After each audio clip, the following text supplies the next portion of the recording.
ओम परमात्मने नमः।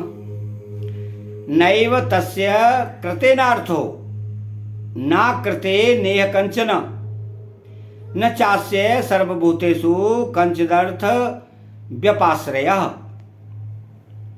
तस्य उस कर्मयोग से सिद्ध हुए महापुरुष का यह इस संसार में न तो कृतेन कर्म करने से कश्चन कोई अर्थ प्रयोजन रहता है और न अकृतेन कर्म न करने से ही च तथा सर्वभूतेषु संपूर्ण प्राणियों में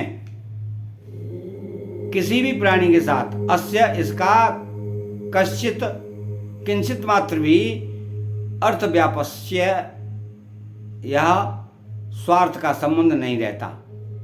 अर्थात नैव तस्य कृतेनार्थ, प्रत्येक मनुष्य की कुछ न कुछ करने की प्रवृत्ति होती है। जब तक यह करने की प्रवृत्ति किसी सांसारिक वस्तु की प्राप्ति के लिए होती है तब तक उसका अपने लिए करना शेष रहता है। अपने लिए कुछ न कुछ पाने की इच्छा से ही मनुष्य बंधता है। उस इच्छा की निवृत्ति के लिए कर्तव्य करने की आवश्यकता है। कर्म दो प्रकार के किए जाते हैं, कामना पूर्ति के लिए और कामना निवृत्ति के लिए। साधारण मनुष्य तो कामना पूर्ति के लिए कर्म करते हैं, पर कर्मयोगी कामना निवृत्ति के लिए कर्म करता है। इसलिए कर्मयोग से सिद्ध महापुरुष में कोई भी कामना न रहने के कारण उसका किसी भी कर्तव्य से किंचित मात्र भी संबंध नहीं रहता। उसके द्वारा निस्वार्थ भाव से समस्त सृष्टि के हित के लिए स्वतः कर्म कर्तव्य होते हैं। कर्मयोग से सिद्ध महापुरुष का कर्मों से अपने लिए व्यक्तिगत सुख आराम के लिए कोई संबंध नहीं रहता। इस महापुरुष का यह अनुभव होता है कि पदार्थ, शरीर, इंद्रियां, अंतःकरण आदि केवल संसार के हैं और संसार से मिले हैं, व्यक्तिगत नहीं है। अतः इनके द्वारा केवल संसार के लिए ही कर्म करना है, अपने लिए नहीं। कारण यह है कि संसार की सहायता के बिना कोई भी कर्म नहीं किया जा सकता। इसके अलावा मिली हुई कर्म सामग्री का संबंध भी समष्टि संसार के साथ ही है, अपने साथ नहीं। इसलिए अपना कुछ नहीं है। व्यष्टि के लिए समष्टि हो ही नहीं सकती। मनुष्य की यही गलती होती है कि वह अपने लिए समष्टि का उपयोग करना चाहता है, इसी से उसे अशांति होती है।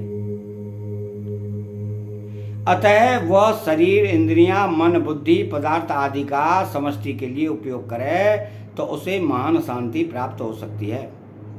कर्मयोग में सिद्ध महापुरुषों में यही विशेषता रहती है कि उसके कहलाने वाले शरीर, इंद्रियां, मन, बुद्धि, पदार्थ आदि का उपयोग मात्र संसार के लिए ही होता है।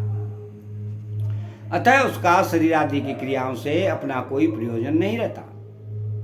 प्रयोजन न रहने पर भी उस महापुरुष में स्वाभाविक ही लोगों के लिए आदर्श रूप उत्तम कर्म होते हैं। जिसका कर्म करने से प्रयोजन रहता है उससे आदर्श कर्म नहीं होते, यह सिद्धांत है। ना करते नेह कश्चन, जो मनुष्य शरीर, इंद्रियां, मन, बुद्धि आदि से अपना संबंध मानता है और आलस्य, प्रमाद आदि में रुचि रखता है, वह कर्मों को नहीं करना चाहता, क्योंकि उसका प्रयोजन प्रमाद, आलस्य, आराम आदि से उत्पन्न तापस सुख रहता है। परंतु यह महापुरुष जो सात्विक सुख से भी ऊंचा उठ जा चुका होता है, तामस सुख में प्रवृत्ति हो ही कैसे सकता है, क्योंकि इसका शरीर आदि से किंचित मात्र भी संबंध नहीं रहता।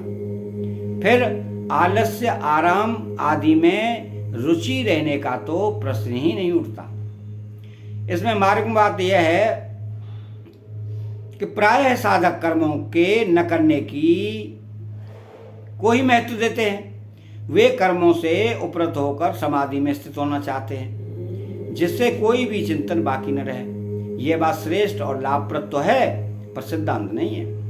यद्यपि प्रवृत्ति करना की उपेक्षा निवृत्ति न करना श्रेष्ठ है, तथापि यह तत्व नहीं है। प्रवृत्ति करना और निवृत्ति न करना दोनों ही प्राकृतिक राज्य में हैं। निर्विकल्प समाधि तक सब प्रकृति का राज्य है, क्योंकि निर्विकल्प समाधि से ही व्युत्थान होता है। क्रिया मात्र प्रकृति में ही होती है। प्रकर्षेण करणम इति प्रकृति है, और क्रिया हुए बिना प्रत्युत्थान का होना संभव ही नहीं। इसलिए चलने, बोलने, देखने, सुनने आदि की तरह सोना, बैठना, खड़ा होना, मौन होना, मूर्छित होना और समाधिस्थ होना भी क्रिया है। वास्तविक तत्व चेतन स्वरूप में प्रवृत्त और निवृत्त दोनों ही नहीं है। वह प्रवृत्ति और निवृत्ति दोनों का निर्लिप्त प्रकाशक है। शरीर से तादात्म्य होने पर भी शरीर को केवल करना और न करना, ये दो विभाग द्वंद्व होते हैं। वास्तव में करना न करना दोनों की एक ही जाति है। शरीर से संबंध रखकर न करना भी वास्तव में करना ही है। जैसे गच्छति जाता है क्रिया है, ऐसे ही तिष्ठति खड़ा है भी क्रिया ही है। यद्यपि स्थूल दृष्टि से गच्छति में क्रिया स्पष्ट दिखाई देती है और तिष्ठति में क्रिया नहीं दिखाई देती है, तथापि सूक्ष्म दृष्टि से देखा जाए तो जिस शरीर में जाने की क्रिया थी उसी में अब खड़े रहने की क्रिया है। इसी प्रकार किसी काम को करना और न करना, इस दोनों में ही क्रिया है।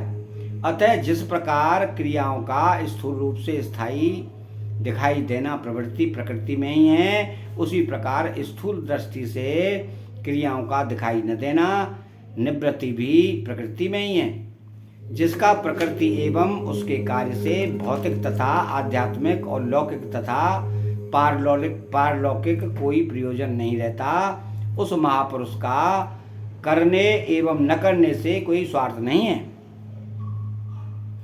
जड़ता के साथ संबंध रहने पर भी करने और न करने का प्रश्न होता है, क्योंकि जड़ता के संबंध के बिना कोई क्रिया होती ही नहीं। इस महापुरुष का जड़ता से सर्वदा संबंध विच्छेद हो जाता है और प्रवृत्ति एवं निवृत्ति दोनों से अतीत सहज निवृत्ति तत्व में अपनी स्वाभाविक स्थिति का अनुभव हो जाता है। अतः साधक को जड़ता, शरीर में अहंता और ममता से संबंध विच्छेद करने की ही आवश्यकता है। तत्व तो सदा ज्यों का त्यों विद्यमान है ही। न चास्य सर्वभूतेषु कश्चिद अर्थव्यपाश्रयः। शरीर तथा संसार से किंचित मात्र भी स्वार्थ का संबंध न रहने के कारण उस महापुरुष की समस्त क्रियाएं स्वतः दूसरों के हित के लिए होती हैं। जैसे शरीर के सभी अंग स्वतः शरीर के हित में लगे रहते हैं, ऐसे ही उस महापुरुष का अपना कहलाने वाला शरीर, जो संसार का एक छोटा सा अंग है, स्वतः संसार के हित में लगा रहता है।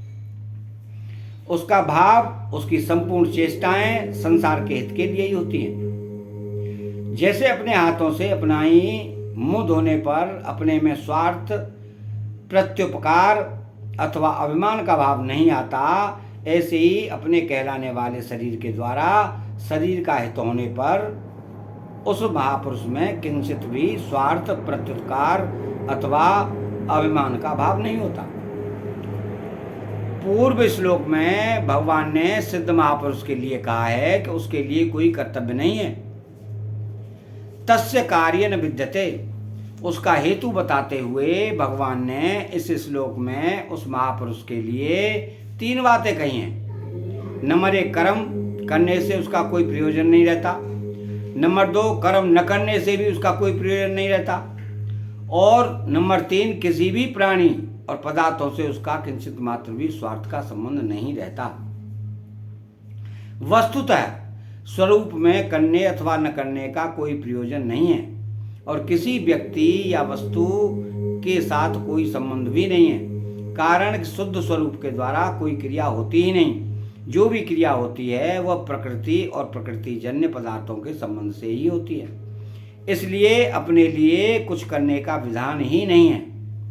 जब तक मनुष्य में करने का राग, पाने की इच्छा, जीने की आशा और मरने का भय रहता है, तब तक उस पर कर्तव्य का दायित्व रहता है। परंतु जिसमें किसी भी क्रिया को करने अथवा न करने का कोई राग नहीं है, संसार की किसी भी वस्तु आदि को प्राप्त करने की इच्छा नहीं है, जीवित रहने की कोई आशा नहीं है और मृत्यु से कोई भय नहीं है, उसे कर्तव्य करना नहीं पड़ता।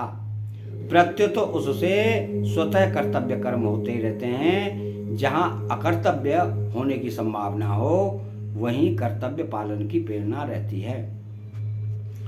इस श्लोक की विशेष बात यह है कि गीता में भगवान की ऐसी शैली रही है कि वे भिन्न भिन्न साधनों से परमात्मा की और चलने वाले साधकों के भिन्न भिन्न लक्षणों के अनुसार ही परमात्मा को प्राप्त करने सिद्ध महापुरुषों के लक्षणों का वर्णन करते हैं। यहाँ 17वें 18वें श्लोकों में भी इसी शैली का प्रयोग किया गया है। जो साधन जहाँ से प्रारंभ होता है अंत में वहीं उसकी समाप्ति होती है। गीता में कर्मयोग का प्रकरण यद्यपि दूसरे अध्याय के 39वें श्लोक से प्रारंभ होता है, तथापि कर्मयोग के मूल साधन का विवेचन दूसरे अध्याय के 47वें श्लोक में किया गया है। उस श्लोक दूसरे अध्याय के 47वें के 4 चरणों में बताया गया है कि कर्मण्येवाधिकारस्ते, तेरा कर्म करने में ही अधिकार है। नंबर 2, मा फलेषु कदाचन, कर्म फलों में तेरा कभी भी अधिकार नहीं है। नंबर 3, मा कर्म फले हेतुर्भुर्वा, तू कर्म फल का हेतु मत चल। मा ते संगो अस्त्व कर्मणि, तेरी कर्म करने में आसक्ति न हो। प्रत्युत ठीक उपयुक्त साधना की सिद्धि की बात है। वहाँ दूसरे अध्याय के 47वें श्लोक में दूसरे और तीसरे चरण में साधक के लिए जो बात कही गई है वह प्रस्तुत श्लोक के उत्तरार्ध में सिद्ध महापुरुष के लिए कही गई है कि उसका किसी प्राणी और पदार्थ से कोई स्वार्थ का संबंध नहीं है।